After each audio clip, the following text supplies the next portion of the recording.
আজ একটু ভদ্র হয়েছে। এখন বাজে 10টা 20 আর ও এখন উঠলো, আর ওর সঙ্গে আমিও ঘুমাচ্ছিলাম, তাই না? ওর সঙ্গে আমাকেও ঘুমোতে হচ্ছিল।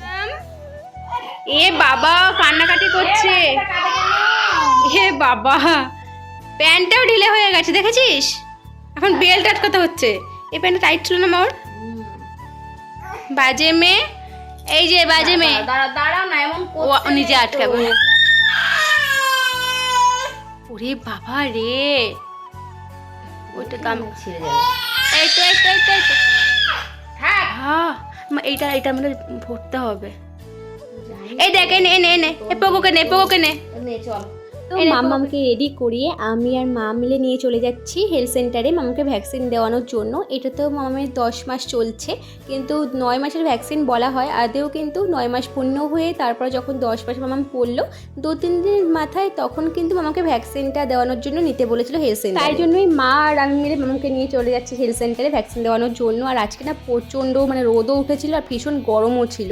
আর এই যে আমরা চলে এসেছি কিন্তু হেলথ সেন্টারে, আর অনেকেই কিন্তু ছিল। আর ঠিক মনে পড়ে যাচ্ছে মামাম যখন আমার কাছে চলে এসেছিল সেই প্রথম মাস থেকে কিন্তু এখানটায় ভ্যাকসিন দিতে মামামকে নিয়ে এসেছিলাম। প্রথম দিন থেকে ভ্যাকসিন দিতে নিয়ে এসেছিলাম মামামকে এখানটাতে। আর দেখতে দেখতে ঠিক 10টা মাসও হয়ে গেছে, মামাম কত বড়ও হয়ে যাচ্ছে দিন দিন। তো যাই হোক, ভ্যাকসিন দেওয়া কিন্তু মামামকে হয়ে গেছে, আমরা এখন বাড়িতে যাচ্ছি। সবাইকে যখন ভ্যাকসিনগুলো দেওয়া হচ্ছিল তখন কিন্তু মামাম খুব হাততালি দিচ্ছিল, তারপর না ঠিক বুঝতে পেরে গেছিলো। আর তখন থেকেই কিন্তু ভীষণ কান্নাকাটি চেঁচামেচি শুরু করে দিয়েছিল। তো ওকে যখন শোয়ানো হলো ভ্যাকসিন দেওয়ানোর জন্য, মা কোলের মধ্যে শুয়েছিল, তো ওরা প্রথম থেকেই কিন্তু ভীষণ কান্নাকাটি করছিল। তো ওরাই বলছিল যে দেওয়ার আগে থেকেও বুঝতে পেরে গেছে। তো 1টা 2টো 3টে নয় 4খানা কিন্তু ভ্যাকসিন এবার মামামকে দেওয়া হয়েছে।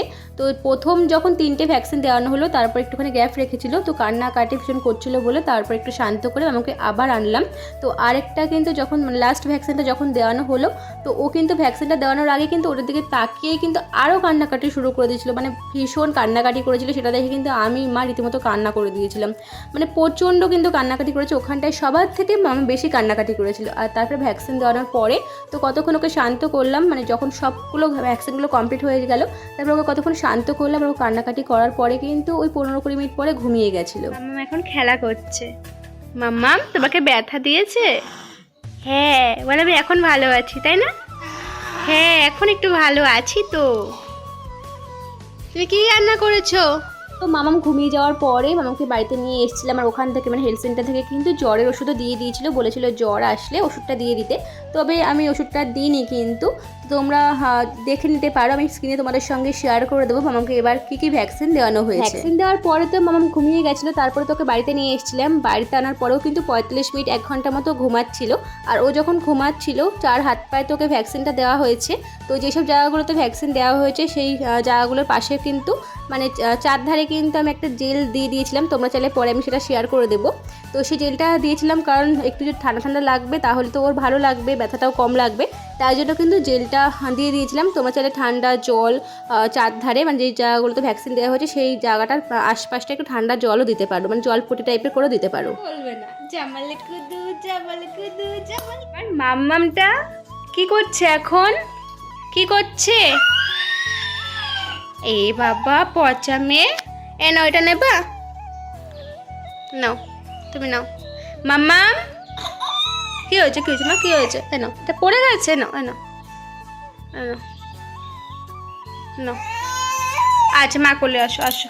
তো আমি তো জেলটা দিয়েছিলাম কিন্তু এক ফোঁটাও কিন্তু ব্যথা হয়নি আমার যেটা মনে হয়, কারণ ও যখন ঘুমাচ্ছিল ঘুম থেকে যখন উঠলো, ওঠার পরে দিব্যি কিন্তু খেলা করছিল আমার সাথে, তারপরে একটু বায়না করছিল আমার কোলে আসার জন্য বায়না করছিল। তারপরে কোলে যখন ওকে নিলাম একদম চুপ হয়ে গেছিলো। আর শান্ত হয়ে থাকার পরে কিন্তু আমার কাঁধের মধ্যে মাথা রেখে ঘুমিয়ে গেছিলো। তারপরে ওই আধ ঘন্টা মতো 1 ঘন্টা মতো আবারও ঘুমালো। ঘুম থেকে যেই উঠলো একদম কিন্তু পুরো যেমন ও নর্মাল থাকে তেমনভাবেই কিন্তু খেলাধুলো সব কিছু করছিল। আমার একদমই বলতে গেলে ব্যথা হয়নি। তো আমি তো ভীষণ চিন্তায় ছিলাম যে খুব মনে ব্যথা হবে, কিন্তু ওখানে হেলথ সেন্টার থেকেও বলে দিয়েছিল যে এটা কোনো ব্যথা হবে না, যখন ইঞ্জেকশনটা দেওয়া হয় সেইটুকু সময় কিন্তু মানে খুব কান্নাকাটি করে বাচ্চারা, ওইটুকুই যা লাগে, কিন্তু তারপরে কিন্তু একদমই ব্যথা মানে কিছুই হয়। যদিও ব্যথা হয় সেক্ষেত্রে কিন্তু একদমই কিঞ্চিত মাত্র নাকি ব্যথা হয়। আর জ্বরের ওষুধও কিন্তু হেলথ সেন্টার থেকে দিয়ে দিয়েছিল, কিন্তু ব্যথা তো হয়নি আর জ্বরের ওষুধের কোনো প্রয়োজন পড়েনি। তো দিব্যি কিন্তু সন্ধেবেলায় খেলাধুলো করছিল। তারপরে কিন্তু মিঠি আসলো আমাদের বাড়িতে, ওর সাথেও কিন্তু খেলাধুলো করলো। তো আমি যেটা ভয় পাচ্ছিলাম একদমই কিন্তু কিছুই হয়নি। আর দেখলাম এই মাসের ভ্যাকসিনগুলোতে একদমই ব্যথা হয় না। তো প্রথম 1.5 মাসে 3.5 মাসে যে ভ্যাকসিনটা দেওয়া হয়েছিল মিঠিকে প্রচণ্ড কান্নাকাটি করেছিল, কিন্তু সেক্ষেত্রে দেখলাম কিছুই হয়। আমাদের বাড়ি যদি পুচকু বা পুচকিদের সামনে ভ্যাকসিন থেকে থাকে, মানে এই মাসের ভ্যাকসিনটা যদি থেকে থাকে, তোমরা যদি চিন্তা করে থাকো যে কী হবে না হবে, কেমন ব্যথা হবে, তো এইসব নিয়ে কিন্তু একদমই চিন্তা করো না। 4টে ভ্যাকসিন দেয়, তো দেওয়ার সময় কিন্তু ভীষণ লাগবে, তো ওইটুকুই কিন্তু। তারপরে তো মানে পুচকু পুচকি ঘুমিয়ে যাবে, আর ঘুম থেকে ওঠার পরে দেখবে একদমই কিছুই হবে না। তো এইসব নিয়ে একদমই চিন্তা করো। চলো আজকের মতো ব্লগটা আমি এখানে এন্ড করলাম। ভিডিওটা ভালো লাগলে চ্যানেলটাকে অবশ্যই সাবস্ক্রাইব করে দিও।